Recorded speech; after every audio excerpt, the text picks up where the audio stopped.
ট্রান্সফারের খবর আমি খুব একটা আপনাদের দিতে পারি না, এটা স্বীকার করতে কোনো আপত্তি নেই। আমার সেরকম সোর্স নেই, তাই অনেক আগে ব্রেকিং নিউজ বা পারফেক্ট খবর আপনাদের জন্য তুলে আনতে পারি না। কিন্তু বিভিন্ন চ্যানেল বিভিন্ন জায়গায় প্রচুর আপনাদের ট্রান্সফার নিউজ দিয়েছে, কিন্তু বাস্তবে যেটা দেখা যাচ্ছে, আমি আপনাদের যে দু তিনটে কথা বলেছি খুবই সামান্য কথাবার্তা। একটা হচ্ছে মোহনবাগানে একাধিক বিদেশি আসতে চলেছে, একজন ন্যাশনাল টিমের প্লেয়ার আসতে চলেছে, আর একজন যেতে পারে বলে আমি আপনাদের জানিয়েছিলাম। তো যেতে পারার খবরটা পাওয়া যায়নি, ওটা হয়তো ভুল ছিল, বা তখন সিচুয়েশান ছিল যে একজন প্লেয়ারকে হয়তো ছাড়তে পারে, এখন ডিসিশান চেঞ্জ হয়েছে, এটা হতে পারে। কিন্তু এই মুহূর্তে দাঁড়িয়েও যে বাকি তিনটে খবর, যে মোহনবাগানে দুজন বিদেশি আসতে পারে এবং একজন ন্যাশনাল টিমের প্লেয়ার আসতে পারে, এই খবরটা কিন্তু এখনও ওই জায়গাতেই দাঁড়িয়ে আছে এবং সেটাই আপাতত মনে হচ্ছে যে সেটাই হতে চলেছে। এখন আমি আপনাদের এই রকম খবর দিতে পারি না যে আসছে, কথাবার্তা আবার এগোলো, না পেছিয়ে যাচ্ছে, নাও হতে পারে ডিলটা আবার হবে, এই রকম সিচুয়েশান স্টেপ বাই স্টেপ খবর আমি আপনাদের দিতে পারি না। কিন্তু যতটুকু খবর দিয়েছিলাম এখনও সেই জায়গাটাতেই দাঁড়িয়ে আছে। তো সেই হিসেবে মোহনবাগানের সামনের সিজনে আইএসএল এর স্কোয়াড কি হতে পারে এবং এএফসি কাপের স্কোয়াড কি হতে পারে সেটা নিয়ে আলোচনা করব আজকের ভিডিওতে।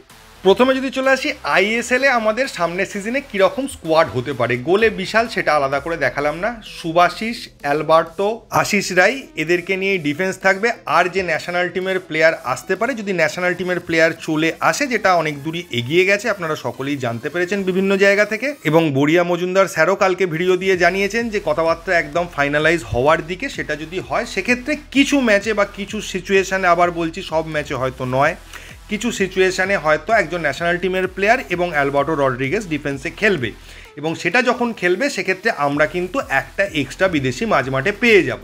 আপুইয়ার সাথে সম্ভবত খেলবে যে নতুন প্লেয়ার আসতে চলেছে central midfielder, say box to box player. আপুইয়াকে পাশে রেখে একদম বক্স পর্যন্ত স্ট্রাইকারদের বল সাপ্লাই, অ্যাটাককে সাহায্য করা, পুরোটাই হয়তো সে করবে। দুটো উইংয়ে একদিকে লিস্টন অথবা আশিক আর একদিকে মনভীর। এবার মাঝ মাঠের ব্যাপারটা হচ্ছে, যদি আমরা ডিফেন্সে একজন বিদেশি খেলাই, মানে অ্যালবার্টোর সঙ্গে যে ন্যাশনাল টিমের প্লেয়ার আসছে সে যদি খেলে, সেক্ষেত্রে আমরা কি করতে পারি, অ্যাটাকিং মিডফিল্ডার যে পজিশনটা রয়েছে সেই পজিশনে আমরা আরেকজন যে নতুন প্লেয়ার আসছে বা জেসন কামিন্সও যদি খেলে, তাহলে জেসন কামিন্স ওই জায়গাটা খেলতে পারে যেটা এই আগের সিজনে খেলেছে, অথবা যে নতুন প্লেয়ার আসছে সে খেলতে পারে, এবং সামনে স্ট্রাইকার হিসেবে জেমি ম্যাকলারেন খেলতে পারে।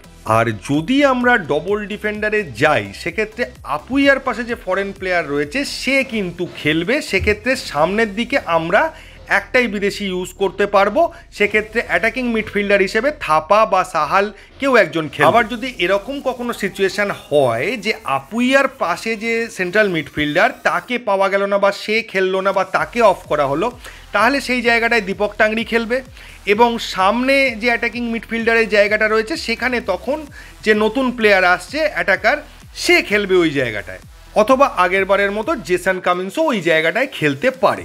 এবার ডবল বিদেশি ডিফেন্ডার খেললে ডিফেন্সটা অনেক স্ট্রং হয়ে যাবে। আবার যখন সিঙ্গেল ডিফেন্ডার খেলাবো একজন বিদেশি আর একজন ইন্ডিয়ান ডিফেন্ডার, সেক্ষেত্রে মাঝমাঠটা এবং অ্যাটাকটা অনেক বেশি স্ট্রং হয়ে যাবে। তো এখনও যা সিচুয়েশান রয়েছে এবং এখনও যা প্লেয়ার আসার সম্ভাবনা এই সমস্ত শোনা যাচ্ছে, সেই সমস্ত বিচার করলে মনে হচ্ছে যে এটাই হতে চলেছে, বা এরকমই কিছু প্ল্যান করতে চলেছে মলিনা। এখন আপনাদের একটা প্রশ্ন থাকবে, তাহলে দিমিত্রি পেট্রাডস কোথায় গেল, দিমিত্রি পেট্রাডস কোথায় খেলবে? দেখুন, দিমিত্রি পেট্রাডস যদি আমরা সিঙ্গেল বিদেশি ডিফেন্ডার খেলাই এবং মাঝ মাঠে একজন সাপোর্টিং বিদেশি থাকে সেন্ট্রাল মিডফিল্ডার হিসেবে, তখন আমরা দিমিত্রি পেট্রাডসকেও কিন্তু এই জেসন কামিন্সের জায়গায় বা পেছন থেকে ক্যাম হিসেবে বা সেকেন্ড স্ট্রাইকার হিসেবে ইউজ করতে পারি। সেক্ষেত্রে দিমিত্রি কিন্তু নিজের ফর্মে বা নিজের খেলাটা খেলতে পারে। তো সেটা পুরোপুরি ডিপেন্ড করে আছে মলিনার ওপর। এবার যদি চলে আসি এএফসি কাপে, এএফসি কাপে কীরকম স্কোয়াড হতে পারে মোহনবাগানের, বা কীরকম ফার্স্ট 11 হতে পারে। গোলে বিশাল, এটা নিয়ে কোনো চেঞ্জ হবে না। সুভাশিস এবং আশিস দুধারেই খেলবে, তবে যেহেতু এখানে বিদেশিদের কোনো বাধ্যবাধকতা নেই যে এতজন বিদেশি রাখতেই হবে, সেক্ষেত্রে সম্ভবত কেন ম্যাক্সিমামই চান্স হচ্ছে ডবল বিদেশি ডিফেন্ডারে যাওয়ার। আবার 3 ব্যাক সিস্টেমেও মলিনা যেতে পারে, সেটা আমি এখানে দেখাচ্ছি না। 3 ব্যাক সিস্টেমে যাবে কি যাবে না সেটা ম্যাচের কিছুদিন আগে থেকে প্র্যাকটিস হলে বোঝা যাবে।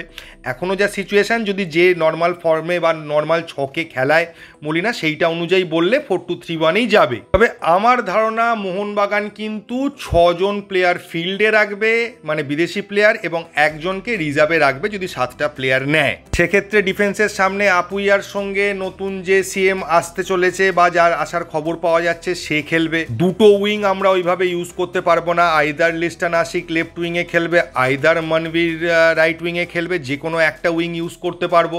যদি রবসান রবিনো আসে ও লেফট উইং বা লেফট সাইড দিয়ে অ্যাটাকটা করবে, মাঝখানে কামিন্স থাকবে আর রাইট সাইডে মনবীর থাকবে, বা এটাও হতে পারে একদিকে কামিন্স একদিকে নতুন যে প্লেয়ার আসছে সে, মাঝখানে জেমি ম্যাকলারেনকে রাখা হলো এবং সেন্ট্রাল অ্যাটাকিং মিডফিল্ডার বা মাঝখানের জায়গাটায় সাহাল বা থাপার মধ্যে কাউকে ইউজ করা হলো, সাহালকে ইউজ করার চান্স সব থেকে বেশি, অথবা আশিক সাহালের জুটিটাকে ইউজ করা হলো, সেক্ষেত্রে একজনের জায়গায় মানে দুজন ফরেনারকে রিজার্ভে রাখা হলো প্রয়োজনে নামানোর জন্য, সেটাও করা যেতে পারে।